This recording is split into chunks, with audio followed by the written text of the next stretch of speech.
Kisah pasal sujud melekat tu mungkin ada kaitan dengan bagaimana akhirnya berhijrah. Boleh rangkumkan? Baiklah, tadi saudara yang bertanya tadi tu tentang yang kepala melekat tu ke? Sujud melekat kat sejadah. Apa yang saya boleh katakan di sini, kuasa pena orang media sangat besar. Sebenarnya memang apa yang saya lalui itu memang benar. Kepala saya tidaklah taklah saya macam ni lah. Cerita yang digambarkan ataupun dikeluarkan, disiarkan itu tidak sehebat apa yang saya lalui. Tidak sehebat itu. Tidak sampai kepala saya melekat ke sejadah sampai saya tak banyak tarik sejadah tu. Tidak sehebat itu. Ada lekat nasi ke apa? Apa yang saya lalu ini merangkumi soalan yang saudari di sana tadi. Saya nak tahu nama dia, boleh tak? Siapa nama dia? Sebab dia buat saya sedih sangat, terharu sangat, comel je soalan dia. Dan dia sekali pun comel. Boleh saya tahu tak nama muslimat tadi? Nama? Sebab dia peminat saya, jadi saya kena menghargai peminat saya. Saya nak tahu nama dia. Ataupun nama siapa namanya? Nama? Abdullah ke apa? Allah Akbar. Munirah? Nur Atika. Nur Hafiza. Terima kasih atas doa dan sokongan Nur Hafiza pada Iyad. Ini kira merangkumi sekali. Macam tadi saya dah cakap tadi kan, apa yang saya lalui itu tidak sehebat yang ditulis, yang tertera, yang keluar dalam dada-dada akhbar. Tidak sehebat itu. Tapi apa yang saya boleh sebab saya sebenarnya soalan ni saya macam susah sikit nak jawab sebab emosi sikit.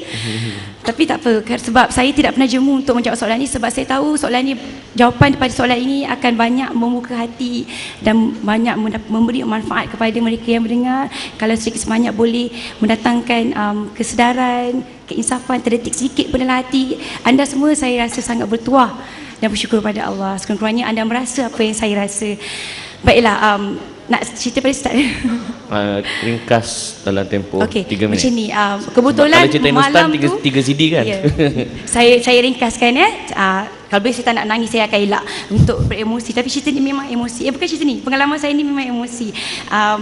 Kebetulan malam tu saya pulang daripada kelas pusrah dengan Ustaz Amin Idris. Encik Amin Idris. Saya memang terima kasih.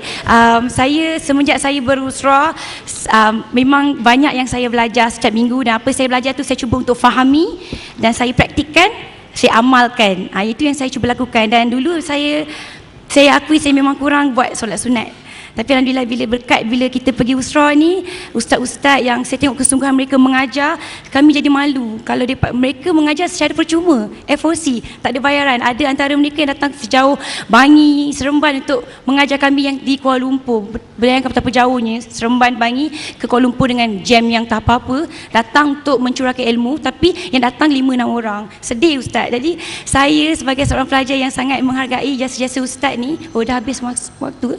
Tak, itu telefon. Jangan risau. Acar itu saya pun saja. Tak apa. Teruskan ya. Teruskan. Okey.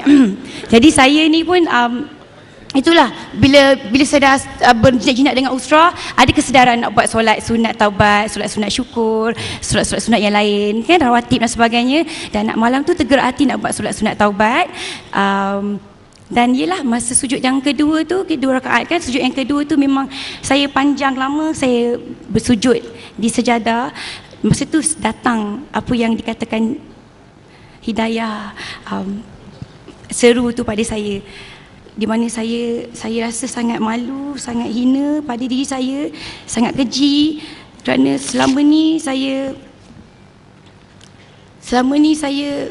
bangga buat apa yang saya buat tanpa rasa segan silu, tanpa fikir apa sebenarnya yang saya inginkan dalam hidup saya sebenarnya. Saya tak tahu apa yang saya nak masa tu. Yang saya tahu saya buat hanya untuk saya tak tahu, mungkin saya nak, macam saya cakap tadi, saya buat untuk keredaan orang lain. Tapi apa pun yang saya alami pada waktu sujud tu, saya rasa sangat takut dan sedih, dan dalam masa yang sama saya dapat nampak bayangan diri saya diseksa, diazab.